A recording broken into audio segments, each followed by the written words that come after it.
What is up, guys? It is the Bluebloods here, back with another episode, and we got another interview, another FCS All-American man, and he plays for, I don't even think it's even arguably, probably the greatest FCS program in the country, North Dakota State defensive end. He was an MVFC all-newcomer team, two-time All-American for the FCS.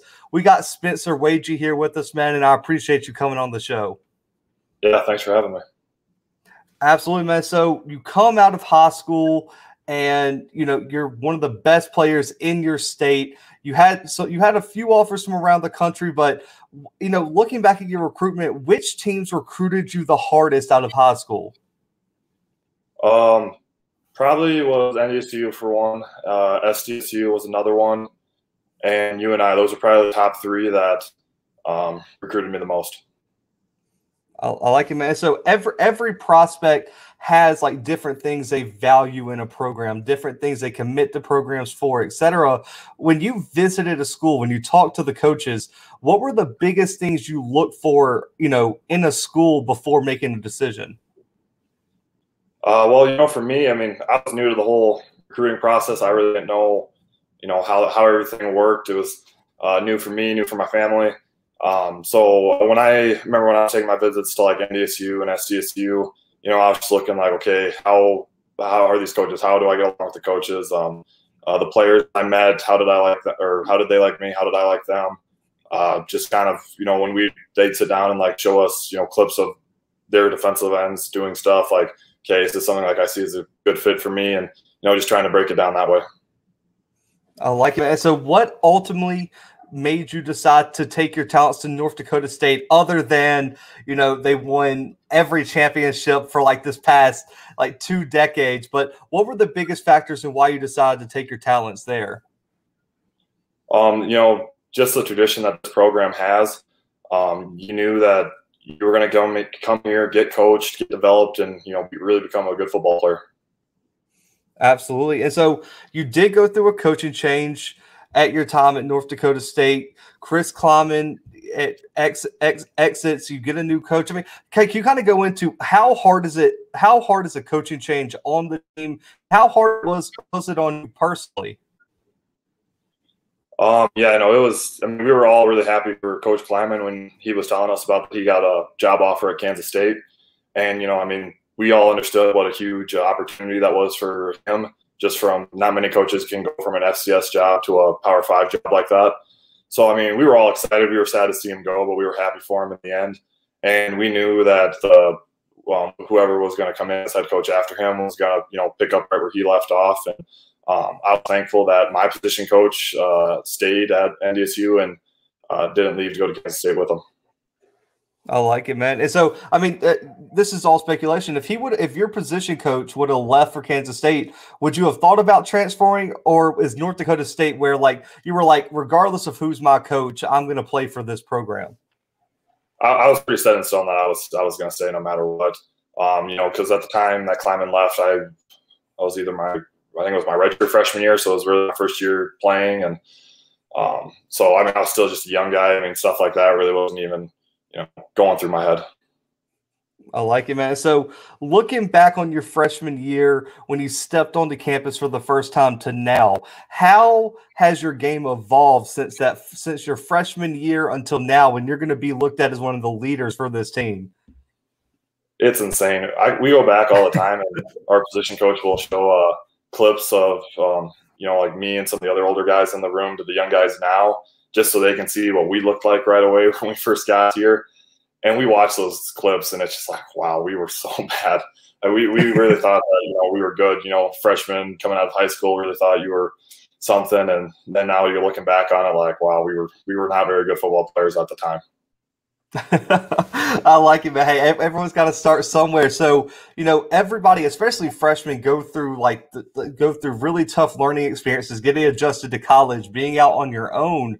Looking back at your career at North Dakota State, what were some of the toughest learning experiences that you had to overcome to get where you are now? Well, like coming out of high school, high school used to playing the entire game and, never really, not being out there. And then you get here, and then I was redshirted right away. So you got to go a whole year of, you're just practicing, lifting, not getting really any time to play in the game. So that was probably one of the, toughest things, but you knew that it would be rewarded later on. Absolutely. And so looking at your game now, man, you talked about how much you've evolved, and looking back at film, you're like, I was terrible back then. Right now as a player, what are your biggest strengths? I really think I'm a, pretty good pass rusher. I like to think that of one of my better strengths and what teams, struggle against with me, just because, especially in our conference, they're not used to seeing 280-pound defensive ends. And when they do see that, most guys think, okay, well, he's going to come out in the edge, he's just going to power, and that works to my advantage because I know I got the speed and the finesse game to go along with it. Oh, man, I like it. So, you don't have to give away your trade secrets this much, but just let the listeners know, what's one thing that you think you need to work on to take your game to that next level? Probably more in the run game. I mean, there's always improvements in the pass game as well, but just run games, being able to get off blocks quicker, and just stuff like that. Gotcha, man. So I'm always interested in this because I like watching film and analyzing players. How much film do you watch the week before a game? Anytime that I don't have class or don't have a lift, I'm usually up in the dome in the coach's office watching film, watching different cut-ups, whether, beginning of the week, it's more rundown stuff, picking up on just kind of what their favorite run plays are. And then once we hit about Wednesday in the week, when more of the pass rush stuff goes in, then I start really looking at tackles, pass sets, whether they're vertical setters, V setters, start kind of getting a game plan of how I'm going to attack them. And then also just, when we play in the Fargo Dome, I don't know if you know, but it gets pretty loud when the defense is on the field. So a lot of teams, when they got snap counts, they can't use their voice. It's all got to be clap, or the guard is tapping the center. So you try and find other games that they played in loud environments to see kind of what they did, just to give you a heads up. And you just kind of go off that, see if the tackle is slow off the ball, or if he's jumping the count a little bit, just whatever you can find to pick up an edge. I like you, man. So I'll take a little detour here. How big of a home field advantage is it really in the Dome? I haven't been up there because I'm from Alabama, so that's a long way up to North Dakota. But I'm actually at Kansas State now, so that's why the climbing question interested me. I want to get to a game. That's one of the coolest places. But how loud does it get in the Dome, and how just of a special of an environment is it? It's insane. Over COVID, when we couldn't have a full dome, it wasn't the same in there, especially for our defense. I know, like, when the dome's full and it's third and long, it's pass rush situation, and you're trying to communicate with the D tackle who's standing right next to you, and you got to be in his ear screaming because you just can't hear each other. It's so loud down the field. Oh, man, I like it. I'm going to come up there for a game. I got to get up there and see y'all play in that dome. But as a team, you're a team leader now, so I feel comfortable asking you this. What are the team goals for North Dakota State going into this season? Biggest one, just especially since we're such a kind of a young team right now, just continuing to grow and mature as a group. Obviously, we came off a season in the spring that didn't end how we wanted to. Our goals every year is always try and win the Missouri Valley Conference, and then try and make it to the national championship again, and then win that. And we weren't able to do either of those this year. And even though we still finished with a 7-3 record, around here, that's not a very good season. That doesn't live up to the expectations. I like it. So kind of building off of that, man, how much pressure is it playing for a program that has so much history, so much recent success? Does it add a lot of pressure on game days? And kind of just talk about what is the culture like around the program when the expectations are so high? You really can't think of it as pressure. You just know that there's a standard that you're held to, and that's on and off the field. But it's all about just doing little things right, and that's where, like I said, that we got to really kind of grow and mature as a group with just having such a young team. I like it, man. And so I always ask the team first question, but this is more about you. What are your personal goals that you want to achieve this season? Definitely want to hit the double-digit sack number for this season. Haven't quite been able to get there, but hopefully this season is kind of that breaking point for that. Would like to be player of the year in the conference. Definitely, make All-American again, and just continuing to have a better season than what I had last year. I like it, man. I'm excited to see it, but I know the answer. I know what it's going to be. I always like to ask it though, because there's always a but after. The first game's the most important. Understand that, but when you look at the schedule, is there a game you're circling? You're like, that's the game I'm most looking forward to playing in this year. Well, me from originally being from South Dakota, it's South Dakota State. I mean, we're playing for the Dakota marker. I mean, that's the biggest game. It's our biggest rival. It's always the one I'm looking most forward to. I like it, man. I like it. And so, shifting more to you as a player, which NFL defensive lineman do you try to model your game after the most? Like, who do you watch the most film? Who's your inspiration? All that. Definitely would have to say J.J. Watt.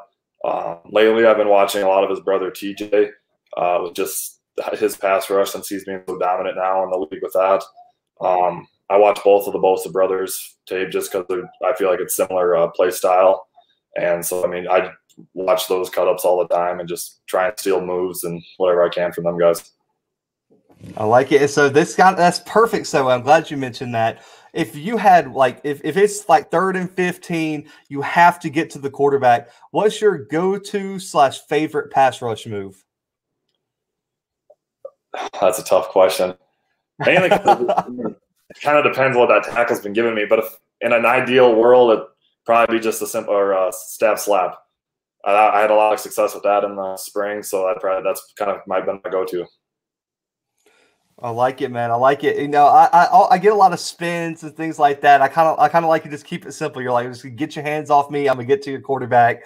I think you kind of answered this before, but I want to make sure. Would you consider yourself more of a physical pass rusher or a finesse pass rusher? Probably a little more on the finesse side. I mean, I try and carry both of them because, I mean, you gotta be able to use one to use the other. And I mean, you set up a power with your finesse, and you set up finesse by powering the guy. So I mean, they go hand in hand. You got to have both, I think, to be a great pass rusher. I like it. And so I know this is like the chicken egg debate or something like this. What is most important to a defensive lineman, hand placement or feet? I think I'm gonna have to say feet. I think your footwork is going to get you a lot further than the hand placement. Even though, I mean, they're both still very important, but I think good footwork is going to get you a little further. I like it, man. So I always like this question because I've asked a few defensive linemen this and their eyes light up. What is the number one thing an offensive lineman can't, like, if he does this thing, you're like, oh, I got him beat. If he stands too high, he steps too far back. What's the number one thing offensive linemen should not do against you? I mean, if they're laid off the snap count or they're not getting off right on the snap, I mean, to me in my head, right when I get off, because that's the first thing I look for. That's a win in my book. If I have them beat off right off the snap, then it's like, all right, this is a win, or for sure at least a QB hit. So that's probably the number one thing. I like it. And so this question is, you've played a lot of great offensive linemen because, I mean, you guys are always deep in the playoffs and everything. But who is the best offensive lineman that you've ever faced in a game? Jeez, see, that's tough.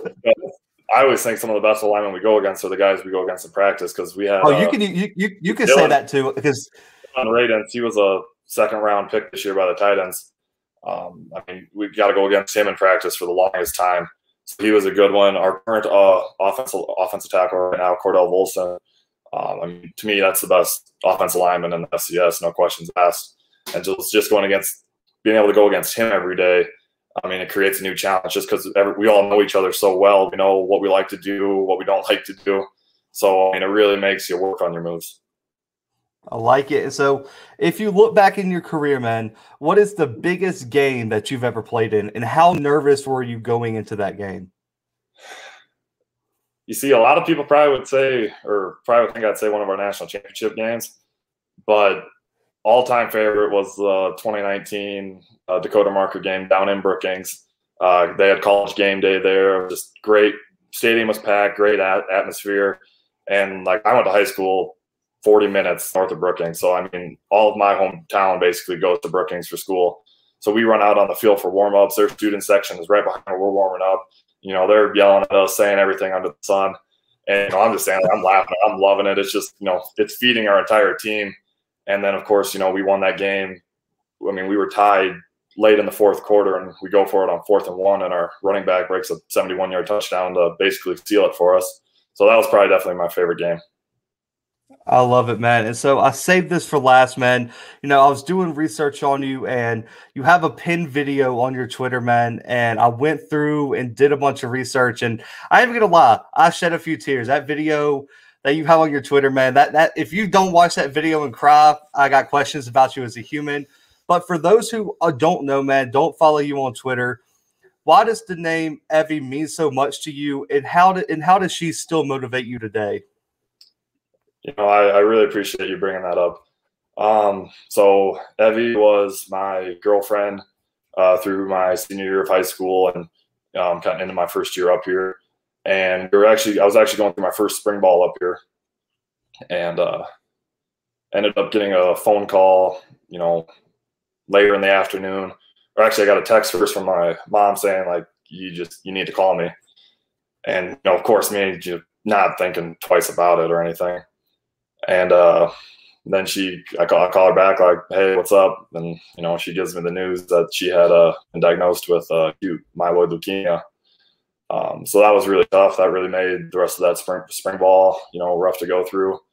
And then, from the time she got diagnosed on February 28th,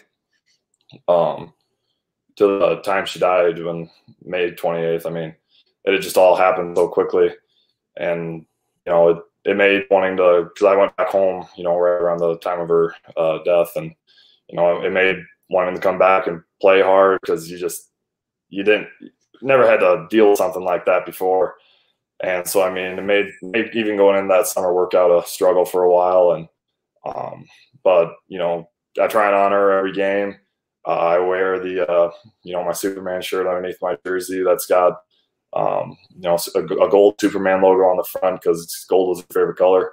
And then it's got a horseshoe and a Bible verse on the back, just because she was a farm girl, like the rodeo and stuff like that. And so wear that, trying to honor her. And then, of course, my sack dance, she kind of helped me figure out what it was. And that's, me doing my Superman. So every time I get a sack, I do that. And so it's never an easy thing to always talk about, but yeah. Oh man, hey, I appreciate you sharing the story, man. I knew it was something very important to you, and you say like all the time in your interviews and things like that that's a story that you never want to be forgotten. She's not a person you ever want to be forgotten. So I just wanted to give you a chance to spread that story, spread the message, man. And so I appreciate you sharing that, man, and I also appreciate you coming on the show, man. I'm so excited to see y'all this year. I know you guys are going to be on a mission this year. I know you're going to be gunning for that FCS All-American spot, but this is your time, man. Shout outs. What's your social media? Where can everyone find you? And this is your time. Yeah. So social media for Instagram and Twitter, it's just at Waege70. And shout outs definitely to my family. I know they'll be watching this at some point. And of course, all my teammates and coaches. I love it, man. Hey, I love the part of the video, like when your dad's talking, and he's like, when he comes back here, he's just another person. He can be that All-American at North Dakota State, but when he gets here, he's just another person. He's gonna have to work a little bit. I love it, man. Yep. But guys, make sure to go check out Spencer on social media and everything. I know you recently are a Barstool athlete, man. Congratulations on that. I hope more NIL opportunities come your way. I'll be rooting for you. Pay attention to North Dakota State. So, guys, go check out Spencer, everything North Dakota State does. And you guys know where to find us. Subscribe now on YouTube, available on any and all podcast streaming platforms.